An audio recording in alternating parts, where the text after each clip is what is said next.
Okay. Welcome everyone to Between the Lines with your favorite host, Corinne Laffoy. There is no other than me, of course, you know that. And I'm here today with Ronald Chapman. Now, I normally do all video, but I want to really feature a lot about his books and what he's doing and go into the discussion and share his website so that when we're done and you're listening to this, you will know that you have gone to the correct places by seeing where I've gone and taken you to. I am going to show you a short video. It's about 6 minutes on his book, a little trailer, yeah, on his book and his journey. What I liked about it is that he talks through it and he's talking about his journey. So within that video, even though it's about his book, he is expressing the journey that he has been on. And I love that. And I want to share that with you before we go into the topic about forgiveness. Now, before I introduce Ron, I want to just say about forgiveness. We just started the beginning of the year, just ended 20, what year are we in? 17, kind of lost track there. So we're in 2018 now, correct? Yes. And so a lot of us have carried over stuff from 2017, 2016, etc., that is really bogging us down. And we need to learn to let go. We need to learn to forgive. And we think that forgiveness has to start with the other person, but it really has to start with us, and it's really about us. And that's what I want to get in more with Ronald about. How to really forgive. How do you know that you have forgiven? Why do we need to forgive? What is the benefits of forgiveness? We're going to go into a lot of talk about that. And why we need to stop, even though we say, I forgive you, you know, and we know the other person probably isn't with it or on par with us. How do we deal with that? When is it truly forgiveness? Yeah. So we're going to go more into that. But let me give you a quick intro on Ronald. So Ronald Chapman is an author, speaker, and facilitator of approaches that increase well-beingness. So there's a new word around people, well-beingness. Yeah. And produce breakthroughs when practiced deeply and in a sustained fashion. No, I want to say that again. Practice deeply and in a sustained fashion. So it's not a matter of just doing it for the sake of it, not a surface thing. And it is not do it today, forget about it tomorrow, come back next week, I'll figure it out next year. No, sustain meaning a continuous motion. He is the creator of Seeing Through and Progressive Recovery, resources dedicated to exploring concepts of engaging, releasing, and transcending blockages in our lives. People, my God, the blockage. Ron and I are going to talk about that. At the heart of Seeing Through and all of his work is the Greek notion of metanoia. Now, I'm quite familiar with that word. I'm Catholic. We know about that word. Not that other people don't, but I'm just saying I was really pleasantly surprised to see the word come back again in my life in talking with a guest on my show. So we're going to talk about the Greek notion of metanoia, what that means, which could translate as a profound change of heart. People, I need you to welcome Ronald Chapman. Ronald, say hi. Hey, how you doing this morning? I'm fabulous in sunny Trinidad and Tobago. And where are you, Ronald? I'm in Atlanta, Georgia, where it snowed last night. So our city is pretty much shut down, at least for the morning, if not the day. So are you throwing a party in your house? No, nobody's driving anywhere, Corinne. It's like we're all, they just don't handle snow down south very well. So. Oh, you need neighbors like me. I'll be knocking at your door and bringing the wine and the food and saying, hey. Well, I will say this. It is going to be a great day for soup. Today's a soup day. Oh, okay. I can bring some soup over. I could do that. And the wine. And the wine. So Ronald, here's what I'm going to do. Before we go into the discussion on forgiveness, like I said, I'm going to show that quick 6-minute video. So I'm going to share the screen. Of course, we're not going to see our gorgeous selves. So, sorry, audience, you're not going to see handsome Ronald for a while. Let me see if I can bring up that video because I started watching it myself. So I'm going to scroll back. I'm going to share my screen. Where is that? Share my screen. Yeah, and oh, you're going to still see us. I forgot. We're showing up there. And I'm going to play the video, but what I found when listening to it was a bit low. So let me see if I can do a full 15 screen. years ago, I was in a course of spiritual study in New Mexico, and the teacher asked us to make what she called an impossible promise. What she meant by that was to commit to something that we had no idea what might turn out to be. So I made an impossible promise that somehow innocence and forgiveness would find their way into the world. In short order, I actually forgot the impossible promise. But a few years later, I was on the phone with my sister, and she said something that day. Specifically, nobody ever went to the grave wishing they had worked another day. And I had an epiphany. I realized that was not true about me. I love the kinds of work that I do in the world. And on that particular day, I realized that there were two stories I absolutely had to tell before my life ended. The first one began with a conversation I was having long distance, written actually, with a serial killer. He was a guy who killed 8 women and was incarcerated until he put to death. And he wasn't fighting. He told a remarkable story about what it was that had happened to him and how it came to pass. And I was completely fascinated with the things he told me. And it took me into that innocent space, which I know sounds crazy talking about a serial killer, but it really opened my eyes to understand what goes on inside a lot of us, including the people who commit heinous crimes. So I decided I needed to tell that story. It's a book that became A Killer's Grace, first published in 2012, and now coming out as a second edition from Terra Nova in 2016. I didn't capture much of the serial killer's story, only some key points that launched the plot, which is a journalist, Kevin Pitcairn, who's in New Mexico, and he's trying to make peace with his own life. It's a redemption story. It's what I sometimes call the dark side of innocence, because it's really, in some ways, a fairly ugly tale as he goes to bat for a serial killer. And in order to do that, he's got to make his way through his own dark, difficult, outgoing, emotionally abusive history. Interestingly enough, somebody asked me one day about whether or not it was autobiographical. And they didn't mean write the story completely.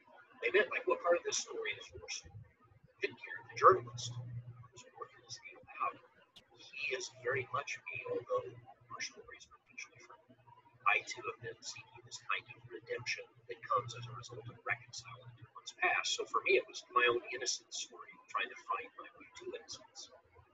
It was about the time that I was in the process of writing A Killer's Grace that I was in Victoria, British Columbia on a vacation, a writing vacation, which was something to do.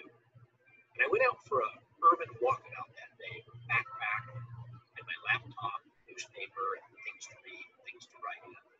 And I walked through the park there right at the end of February. And I didn't know it was a pennies. In it were goats, and the goats were around me. In the middle of this experience with these goats, which was really extraordinary, a flock of crows showed up and just made a racket. It was one of those moments that was transcendent. I don't know why, but it was really a remarkable moment. So I threw my backpack on and I'm walking through the park, and all of a sudden, a story just downloaded into my head. And it's the story that became my Gateway Wonder, which is the story of Bill Engel. He was on a spiritual trek through the western landscape with his spirit guide, Matt Crack Crow, who's a shape-shifting, wisecracking spirit guide. You can hear the influence from the experience of birds and crows. Wonder is the noble path of innocence. If A Killer's Grace is the dark side, wonder is the light side, the noble way of innocence.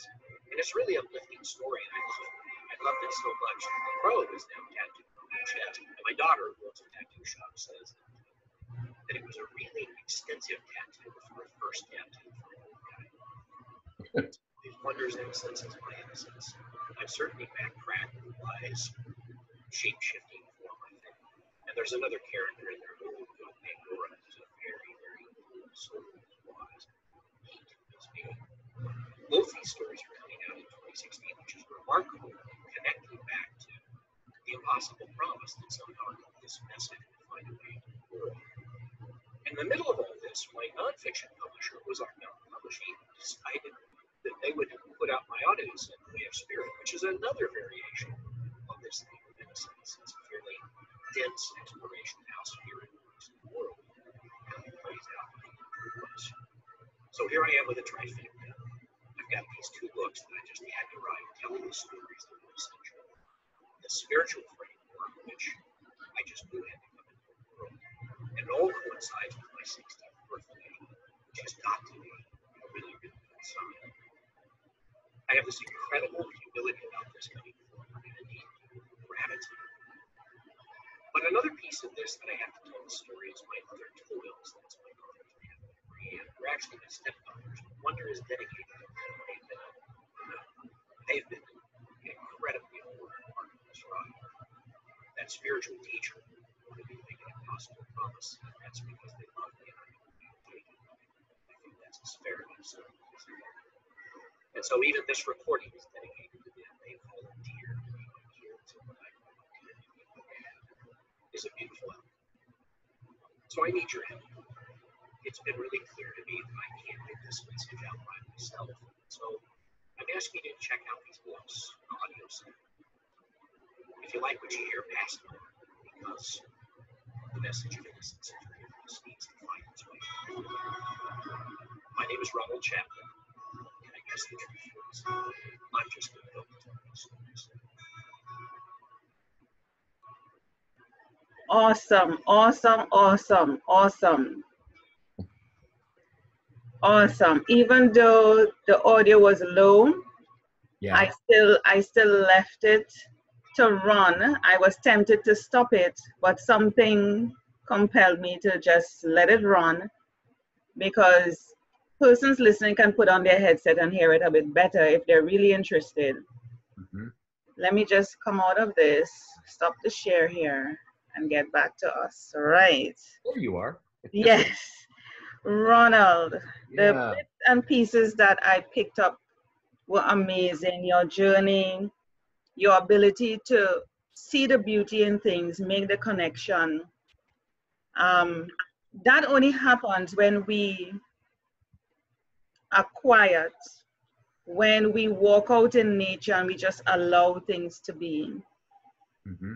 When we allow our minds to just run. You know, one of the things that I go back to is when teachers stop children from looking out the window, or a parent sees a child wandering off when you're talking to them. They're in their own world. I want to sneeze. Give me a second. I can't believe this is happening to me. I'm so sorry. I just needed to sneeze there for a minute. And children and children are stopped from wandering off, from imagining, Mm-hmm. allowing their minds to run to wherever it needs to go. And I see you using the goat, the crow, you know, the people. Oh my goodness, what's happening to me? Am I in Atlanta? With the snow? Oh my goodness. Yeah, tropical breezes. Yeah, right? It's your fault, Ronald. Yeah, so what I'm making a connection with is I'm looking at that little trailer introducing your books, which is good too, because it helped to profile your books there and let people know about your book. So I'm glad that that was able to be covered, and your invitation. But what I want to make the connection with is your ability to just see what a lot of people might just bypass. Mm-hmm. They just wouldn't notice. And we need to be able to notice things and appreciate things. Now, somebody might be listening to this and say, what does that have to do with forgiveness and veering of the topic? No, it doesn't. Because if you're not aware of yourself, if you're not aware of where you are, that space, I'm not talking about location, Atlanta, Trinidad, I'm talking about where you are at the moment, spiritually, otherwise, then you can't notice things happening around you. You can't notice the impact that you're having on people's lives and vice versa. You can't know or be aware or conscious that you need to forgive. Yeah? Is that making sense, Ronald? Yes. Yeah. The truth of the matter is that most of us are walking the world with all kinds of things that we're not aware that we need to let go of. You called it letting go early on, and I think that's as good a description as any. And it's only in those moments where those things really rise up. But you're dead on. I mean, if you're not paying attention, if you're not sufficiently aware, mostly we're sleepwalking through life, and we don't even know these things are going on. I mean, they're affecting us, but we don't know. So, yeah, you're straight on that path, and awareness is the ability, as I see it, to really understand what's going on, so that we really can let go of things. Yeah. Forgiveness, Ronald. What really is forgiveness?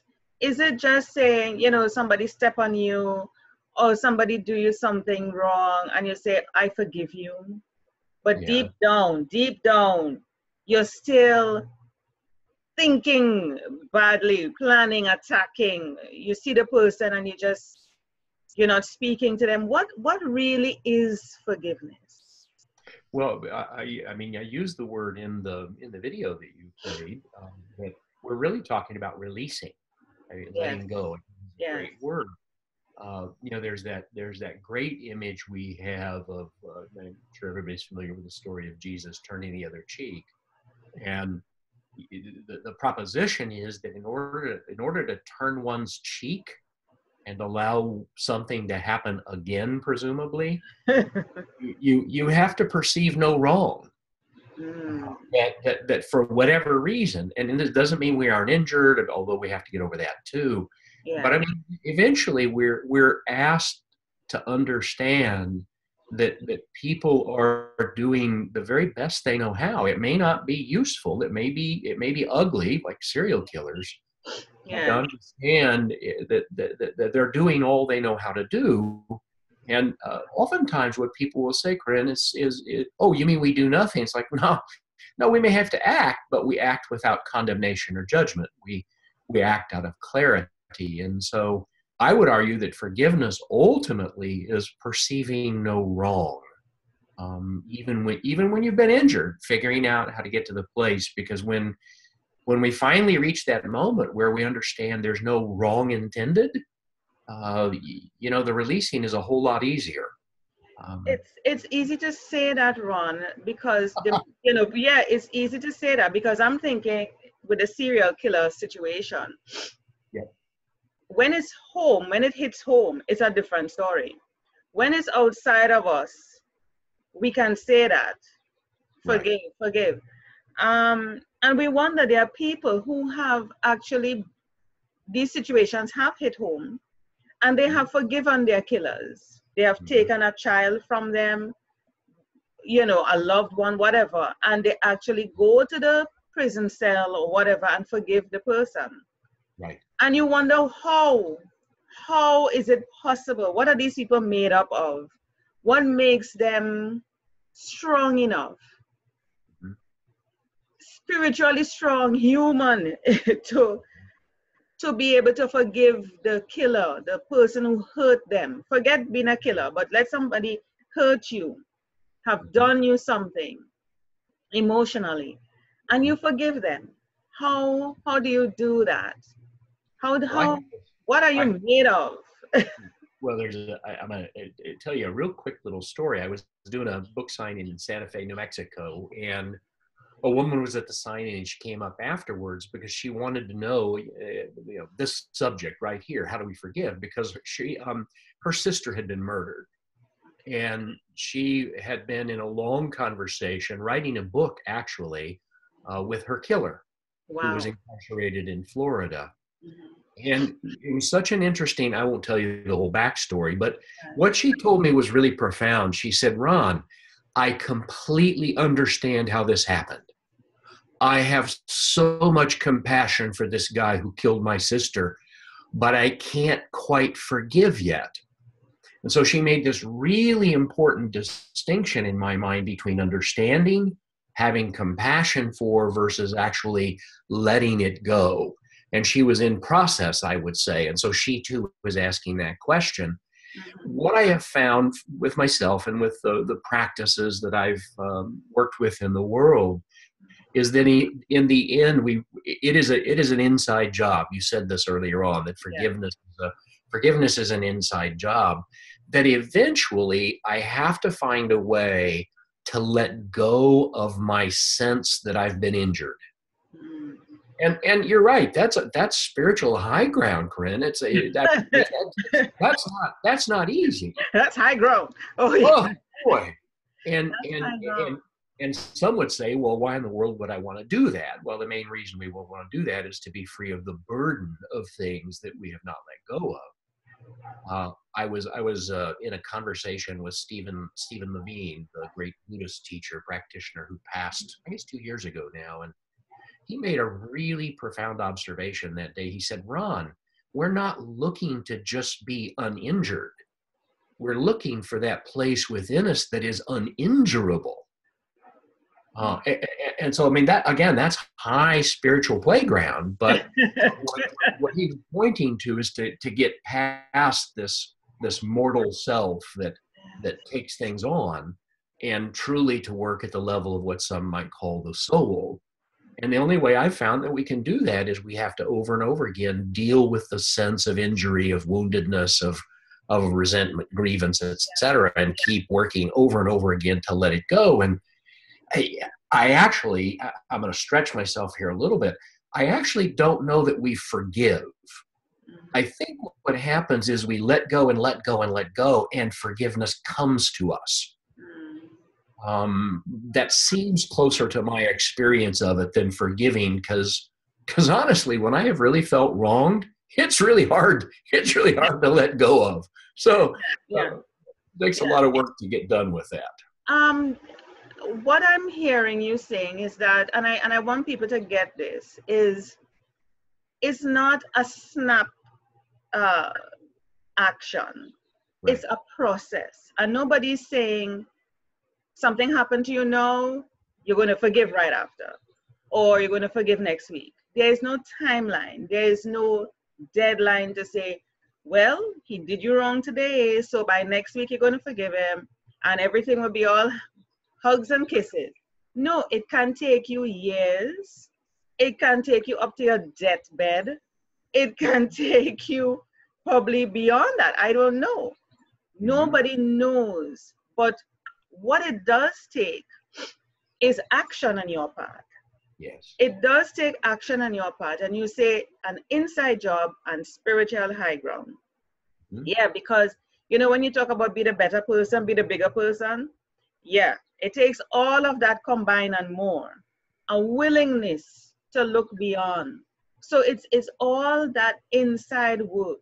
Look within yourself. Ask yourself, put yourself in the person's shoes. Mm-hmm. You know, it's a process.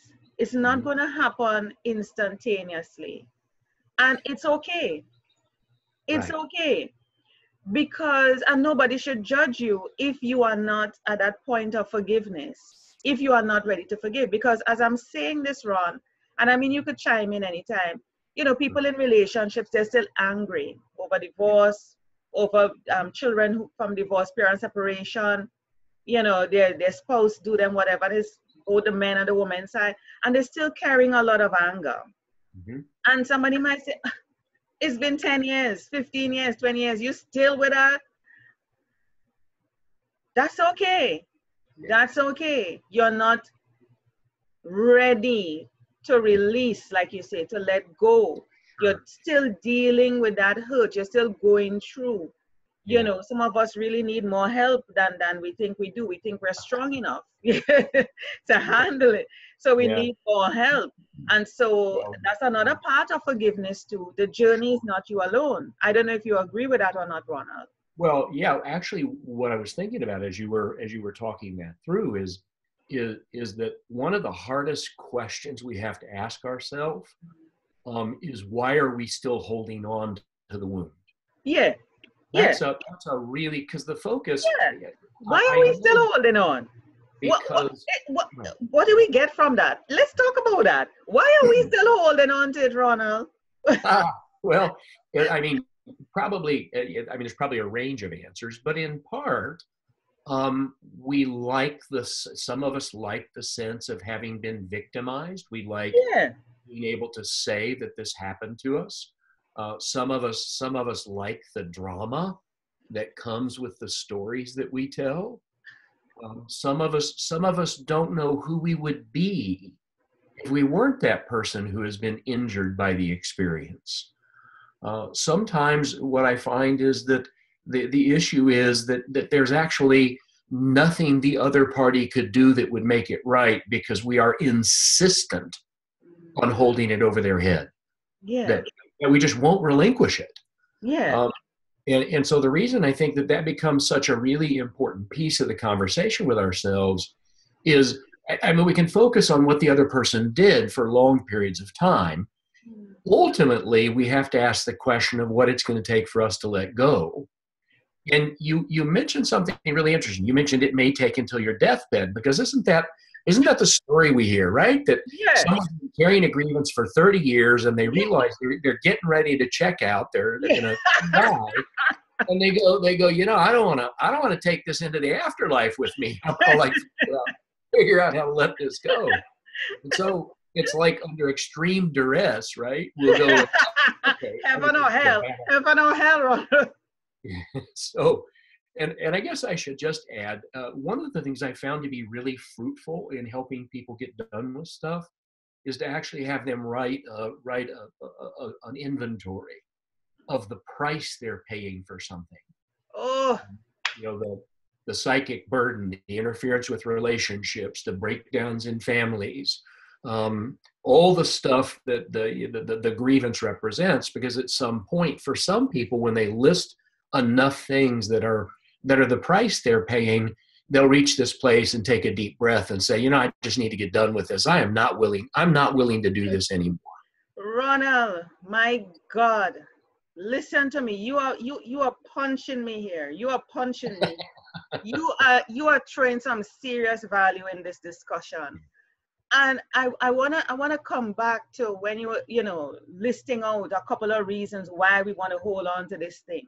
And they're so legitimate. They're so legitimate. Who will I be? You know, I feel good, you know, holding on to it, you know. And I'm thinking, okay, the other side of that is I'll be boring. What would I have to talk about? Who am I going to be?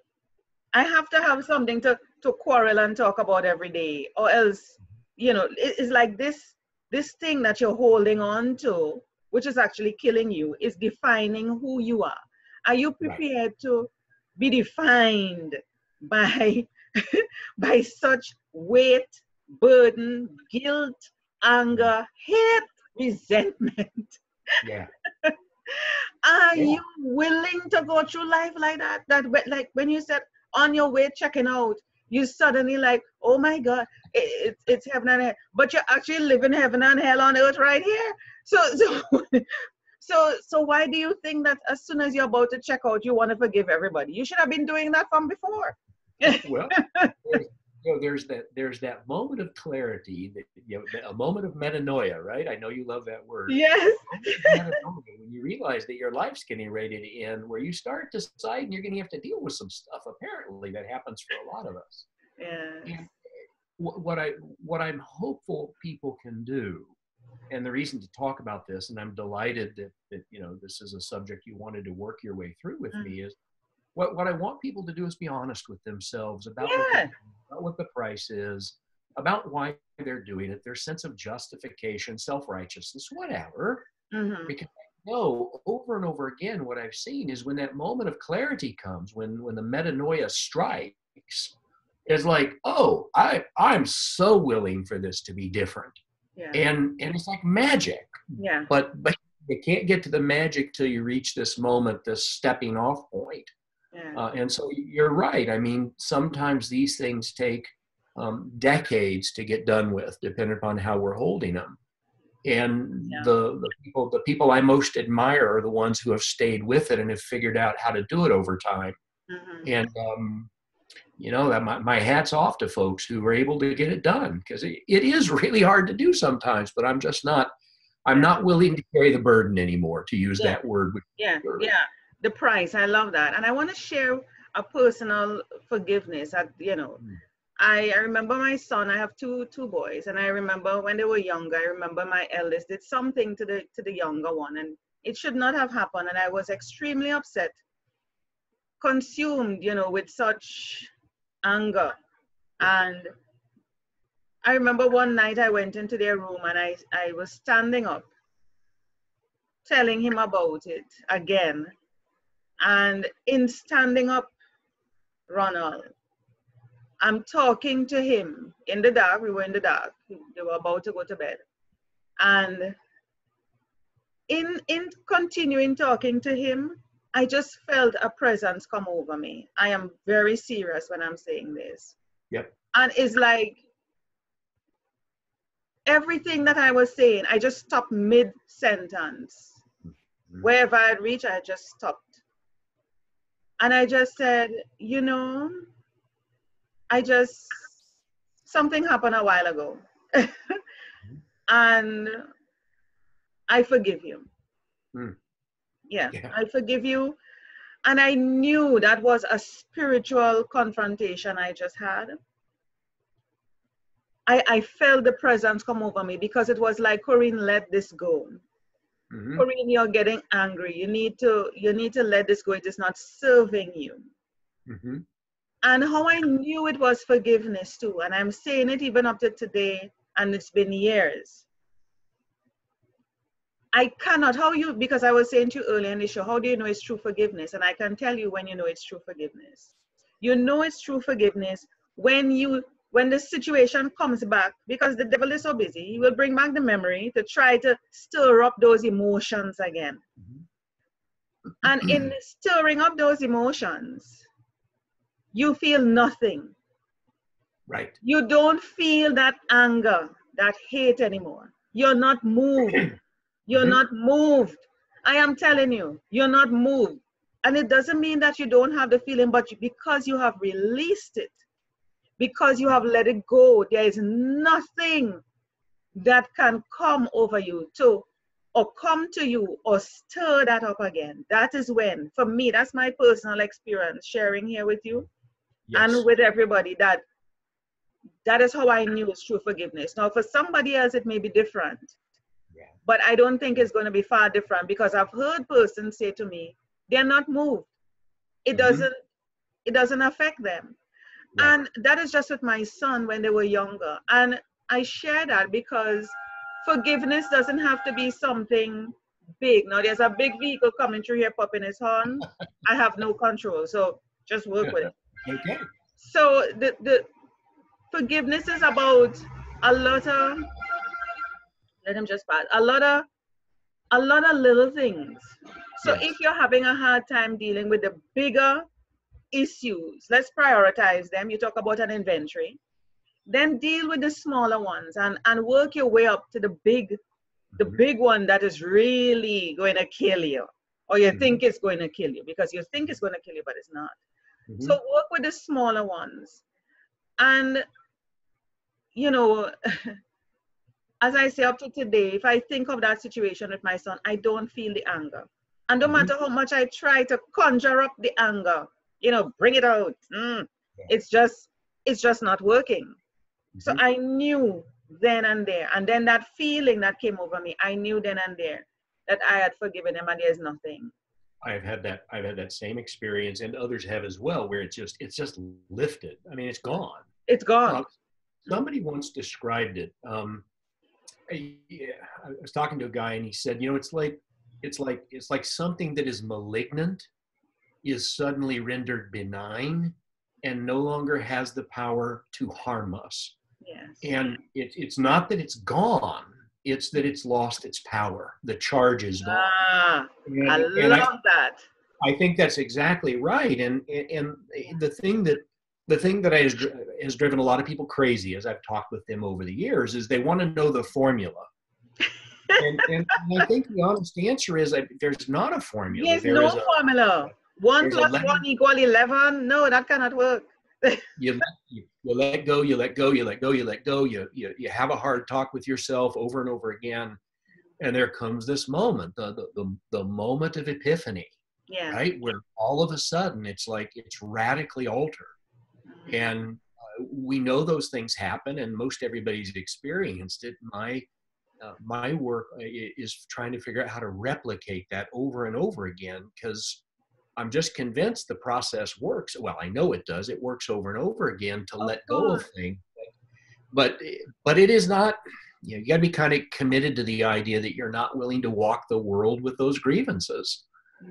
And then you do what's required to let them go over and over again. Yeah. I like when you said, I think the key question, Ronald, is what is the price you're willing to pay? Yes. How much you're willing to pay? Really? Your life is like this.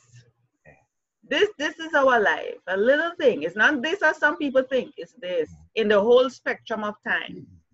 And you're prepared to spend the whole thing just wrapped up in anger. I often tell a story about, this is a real story about a guy and his sister. They're in their late 70s, early 80s now. And they haven't spoken for 35 years. Oh, Jesus. And yeah, see, everybody does that. They go, oh God, that's horrible. It's like, well, see, but if you were to ask them what it would take to let it go, they aren't willing to let it go. I mean, they just aren't there. But everybody agrees when you start talking about the burden, talk about the cardiovascular stress. Talk about the breakdown in personal relationships. We didn't even talk about that, Ronald. We didn't even talk about that. We haven't reached there yet. Yeah, but you start adding the stuff up, and at some point in time, people will say, "Man, I'm not willing to carry that burden." And at that point, a lot becomes possible when we finally say, "Whatever we've got to do, we're willing to do," because we're just not willing to carry the burden anymore. Yeah. Yeah, and we haven't, like you said, added the other things to the list: the heart attack, the stress, the hypertension, the lack of sleep. It makes you look ugly. You start to get old. You start to get old. You start to gray more. You really, is it worth it? That's all the price you pay to, you think it's just inside. It shows on the outside. Yes. But I want to hit you with this. Forgive, but don't forget. Does that work? That formula there. Well, I would argue that there is no harm in not forgetting as long as there's no judgment still attached to it. Okay. There's the differentiation. So to remember, so for example, one of my younger daughter, when she was much younger, she was pretty deceptive when she was a teenager. Yes. And under the circumstances, I'm actually looking back, I'm not surprised. But we had this interesting conversation one day. I don't remember. She was in her late 20s, as I recall. Mm-hmm. And I said something about that, and she looked at me and she said, "I'm not that person anymore." And I go, oh, see, what was happening was I was continuing to, under the guise of not forgetting, to hold judgment over her for being deceptive. But she wasn't that anymore. So to be able to remember it, but not to have value placed upon it because it's no longer true, no longer relevant. We talk about how, isn't the ultimate test of forgiving to truly let it go and not hold it over somebody's head? Yeah. Which to your point doesn't mean that you're going to put yourself in harm's way unless you really think that's the appropriate thing to do. So the place where the rubber hits the road for me is in the realm of condemnation. Are we still holding things over people's head? And in that case, I'd make an argument that we haven't forgiven. Yeah. We're still carrying the burden. Yeah. And I think that's a really high ground to play in, but I haven't found anything that works better than trying to get to that level. Yeah, and I love that. You haven't found anything that's better than playing in the spiritual high ground. Yeah. Yes. Yeah, that's a good place to play, actually. Well, if I was going to play, I'd rather play there than most of the other places. That's right. Yeah. Yeah, and the forgive but don't forget. Some people, they need to be very clear with that, because they would say, yeah, I forgive you, just a surface forgive, Yeah. but I'm not going to forget what you did, you know. I'm not going to forget. And that means you're still holding on. But Yeah. like you say, I don't know. I think we need to figure out, we need to understand this whole forget and forgive thing. And I think once you forgive, for me, I don't know. I'm just talking it through with you. I think Sure. it's best if you forget it. I don't, just let the whole thing go, because if you keep remembering, Yeah. does it go together? I think if you hold on to it, you still have a way of still having judgment on the person. Because just Yeah. like you said with your daughter, you know her to be a particular way up to a point, and you kept thinking about her this way going through her life. You're like this. And so you cast judgment, or you have judgment on her, until she had to stand up to you and say, I'm not that person anymore. I'm Well, not that and person. isn't it, this just strikes me as so profound. I mean, okay, so she's 34 now. Hmm. If I'm still judging her according to standards established when she was 14, Hmm. and she's not that person anymore, I mean, bad on me. I mean, Yeah.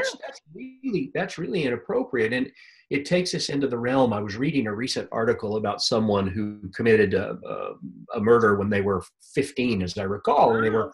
they were tried as an adult, Hmm. and they've Wow. been incarcerated. They're in their 40s or 50s now, Wow. and they are not that person anymore. Yes.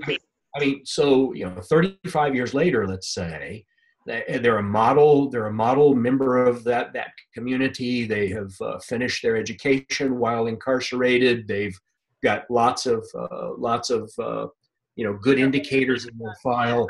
Hmm. And at some point in time, you look at it and you say, "Wow, are we going to continue 35 years later when this person is not that person anymore? Yeah. Are we going to continue to hold his behavior at 15 over his head?" And I'm not going to pretend like that's a simple answer. Yes. But when you can see clear signs that he's not that guy anymore, I mean, Jesus, 15-year-olds are not very smart time in our lives, right? We do crazy things. We do crazy things. Yeah. And so it's one of those classic examples where you go, at what point do we say, okay, this guy is a different guy now, and we will let it go that he But murdered someone at but 15? I'm gonna cut you there on. At what point were we given the authority to Mhm. judge anyone? Well, the reality is we never had that authority. At what point? Right. Because who are we? Who gave us that job? Who gave us that authority to judge anyone and think that we're above anyone else, or we are better than anyone else, or we're in a position to determine who is who and what is what? Hmm. Huh? When we ourselves are not perfect. Right. When somebody, while we are looking at that guy who murdered somebody at 15 and incarcerated for 30 something years, and yes, he has done something wrong visibly to the public internationally, everybody knows. But what about the things that you didn't visibly do? Right. That people may know about you, and Right. it's not on TV, CNN, ABC, NBC, but you have done wrong, and people are looking at you just as badly or just in the same level as a guy who committed that murder. What makes one worse than the other? What? And who are we? Who gave us that authority, really? Well, I mean, the honest truth is we should be very careful about being judgmental of such things, because we don't know. And this is that whole line of reasoning about walking a mile in another person's shoes, and if we could see it from their vantage point. And again, this is not to excuse behavior, but really we're looking for understanding. And I mean, it's not simple, and yet to keep asking ourselves, okay, what's the payoff for me? And am I able to let this go? Should I let it go? What's the price? All those things become relevant questions. Yeah. And in the end, coming full circle to what you've just said, this idea that I have any basis for certainty about how someone should be judged. Yes. Which of course takes anybody who's listened to their preachers, has heard the let he who is without sin cast the first stone story. Throw that first stone.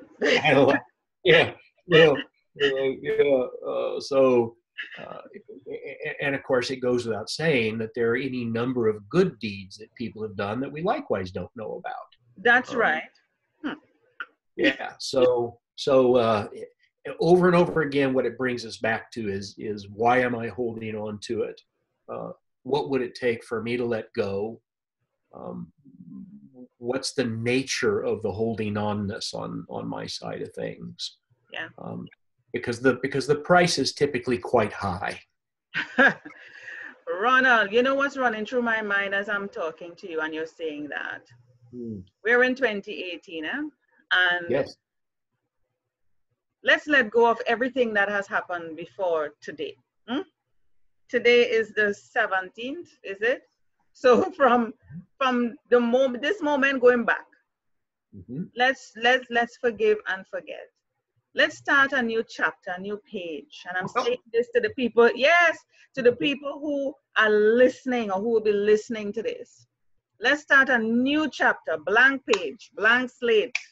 Well, and isn't that what, the beginning of the new year, to start fresh, Easter, right? Easter, for those who are Christian, is supposed to be the season where we allow the slate to be wiped clean.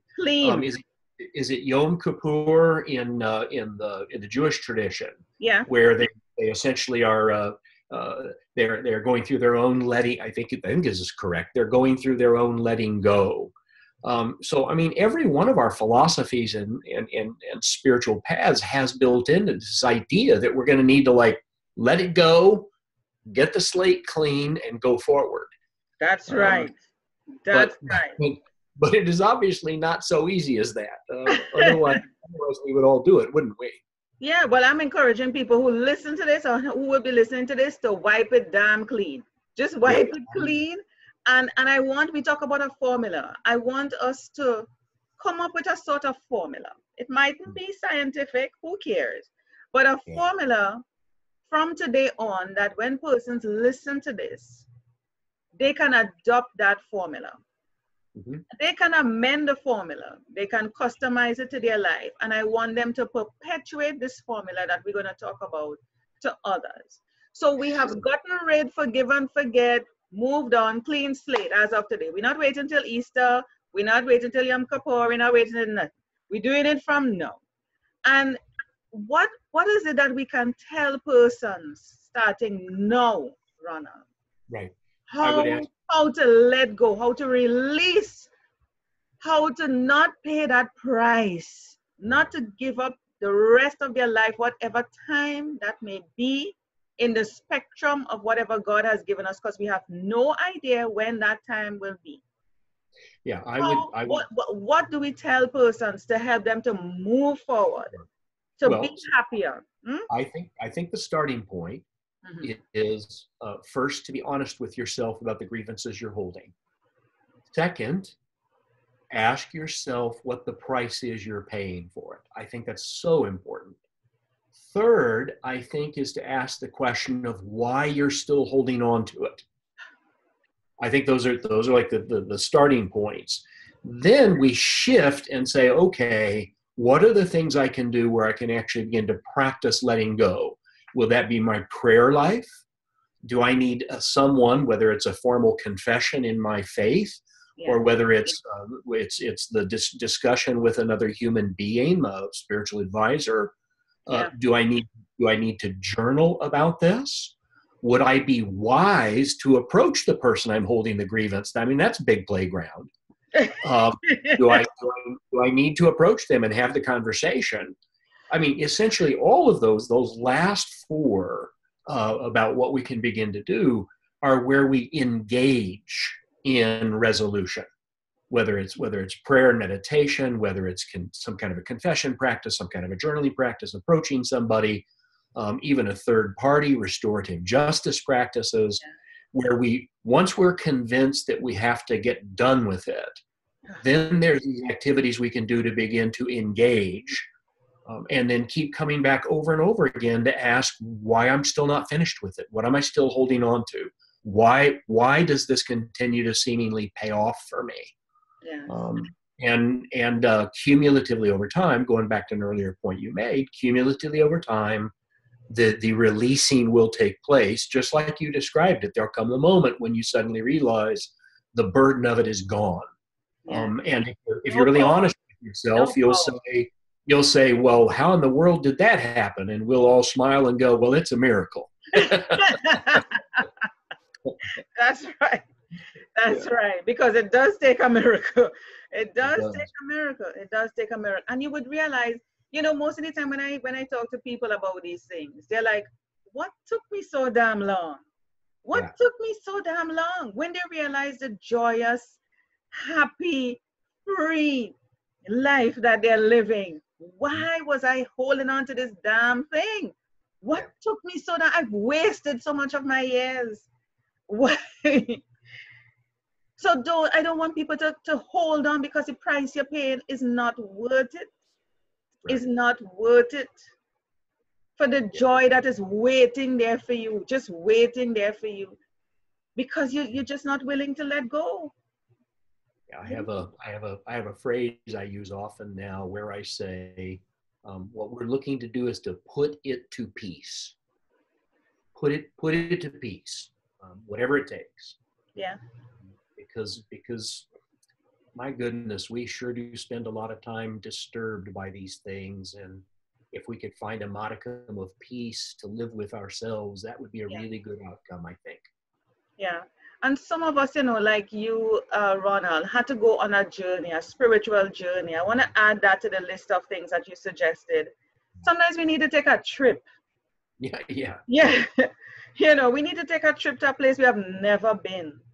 That would put us through some sort of challenges, if you want to call it that. Open our eyes to a different thing. Make us see, because we're so stuck in our comfort zone. This is all we see. This is all we see. This is all we know. So if you come out of that box thinking, or you come out of that comfort zone, it forces you to change, to adapt, to even let go of the things, because you realize, I would not have done that if I was in this. You know, so if I can do that, then hell, what else can I do? You know, what else can I let go of? So sometimes it takes a trip. Some people do these pilgrimages, you know, which is really good, a spiritual journey. You know, a lot of different religions do pilgrimages every year, you know, an annual thing. You can decide, just like how you said, you have to make that decision. So that part of your releasing journey, because you don't want to pay that price, is to go to just do a pilgrimage every year, dedicate to it, make it one of your regular routines, part of your lifestyle, to do that. And take someone with you if you feel scared, until you feel, take someone with you, you know, a friend or somebody, you know, and just go and feel what it is to just release and live and breathe and heal, because it takes a lot of healing too. And we didn't talk about that, Ronald, but there's a healing to me that comes with forgiveness. And I'm glad that I was inspired to mention that. There's a healing that comes. And some people might think, a healing, I don't have an open cut, I don't have anything. No, a healing spiritually, a healing in your body. Because you are filled, you are filled with something else now. Just like we talk about, you mentioned something earlier about the injured and the injurable, something like that. Uninjurability. Yeah. So there are spots in you that need to be filled. There are spots that need to be filled with the right things to replace the anger. Yeah? What are your thoughts on that? Well, I would argue that healing comes after we release. We don't have to seek healing, whether it's a retreat or whether it's a pilgrimage or whether it's your own prayer practice. That healing is the byproduct of the letting go process. And so I focus less on healing, because honestly, it seems to come of its own accord. That's right. spend more time looking at the things that I'm still holding on to, because they block healing. Yeah, yeah. Oh my God, Ronald, this has been a fantastic discussion. Thank you. So Yes, we covered a lot of ground. we did. And I so appreciate you. I appreciate the journey you've been on. I appreciate the books that we shared, and I want you to highlight. Do you have copies of your books there with you by chance? I actually don't have them handy right here. I didn't think to bring them with me, but they were. That's okay. They were certainly shown on the video. Yes, they were shown on the video, so I'm happy to be able to do that for you. And I would imagine that they're on Amazon. So They are? Right. So in promoting the show, I would obviously feature that, and I'm glad that we were able to feature them at the beginning of the show. And apologies again to persons listening for the audio, but plug in your headset. I mean, work with it, people, and you'll be able to hear it properly. But it's a very good video, and of course, visit Ron's website. Ron, I wanna bring up your website here as a final screen share. Tell me the website. Well, I think it's the same one. It's Ronald Chapman, and you have a couple. RonaldChapman.com is my main site, but if you want to see all the content, it is at seeingtrue.com. Hold one second. Let me bring that up. Okay. So are you seeing that? There's RonaldChapman.com. Yep. Yeah, that's Ronald Chapman. Yep. Let me just X out these. Yep. And if you were to also go to, so this is my main site, which kind of holds it's the master site. Yeah. But if you were to go to seeingtrue.com, SEEING, there you go, seeingtrue.com. Mm-hmm. And what you'll see is there's a whole lot of free content, including a great deal of information about forgiveness. Oh, yeah. Here you can see engaging, releasing, transcending. Yeah. So you'll find all kinds of free content, Right. blogs, videos, etc., resources for you to use and to peruse to do the inner work you need to do. Right. Okay. So we have ronaldchapman.com and seeingtrue.com. Beautiful. Correct. Beautiful. Yeah. So persons can also contact you using the contact us page, and of course they can follow you here. Absolutely. Yeah, I'm on Facebook and Instagram, and got stuff flying around most all the time. So all you got to do is plug in, and if you want to reach out to me, if someone would like to reach out to me, there is a contact page there. I'll be happy to hear from them. Beautiful. Where is this, Ronald? Where did you take these pictures? That's actually in Atlanta, Georgia. It's a park, not far from where I live. Oh, nice. So you can walk there every day. Yes. Oh, it's beautiful. And I love the scenery in your video. It's absolutely beautiful. Well, that was Stone Mountain. I was hiking up and down the mountain with my son-in-law and daughter. He was the videographer and the producer of that piece. And he did a really nice job. Yes, tell him thanks for me. He did a wonderful job. Whenever I come to Atlanta, I need to hook up with you so we can walk in that park. That sounds perfect. Yes. I look forward to it. Yes, I look forward to it too. And the fact that I mention it, it's going to happen. So, I will. Let me know. Yeah, we're going to walk in the park holding hands together, and your son-in-law can take us and video us. We'll get some good co-branded press materials. That's right. Ronald, it's been a pleasure having you on the show. Thank you so much. Yes, it's been a pleasure having you. I mean, the discussion on forgiveness can go on forever. Forgiveness can go on forever because it's something that people are dealing with all the time. And I hope that persons listening to this can get value. You shared so many nuggets. They're not even nuggets. They're like gold mine information that I hope that anybody going through something right now, they can adopt the formula that was shared, and not only adopt but apply and implement it in their lives and share it with others, because the price, Ronald, that we pay for for holding on. It makes no sense. It makes no Well, sense. I appreciate you being willing to put so much time into both preparing and also the length of time we spent chatting about it. So thank you for that. I appreciate it. Yes, I appreciate you, Ronald. Thank you so much. And I hope that things get better in Atlanta with the weather. If anything, just take a plane and come over to the Caribbean. We'll welcome you. Well, you go enjoy some tropical breezes. Thank you. You have a great day, and thank you so much for being on the show Between the Lines. Bye-bye. Bye.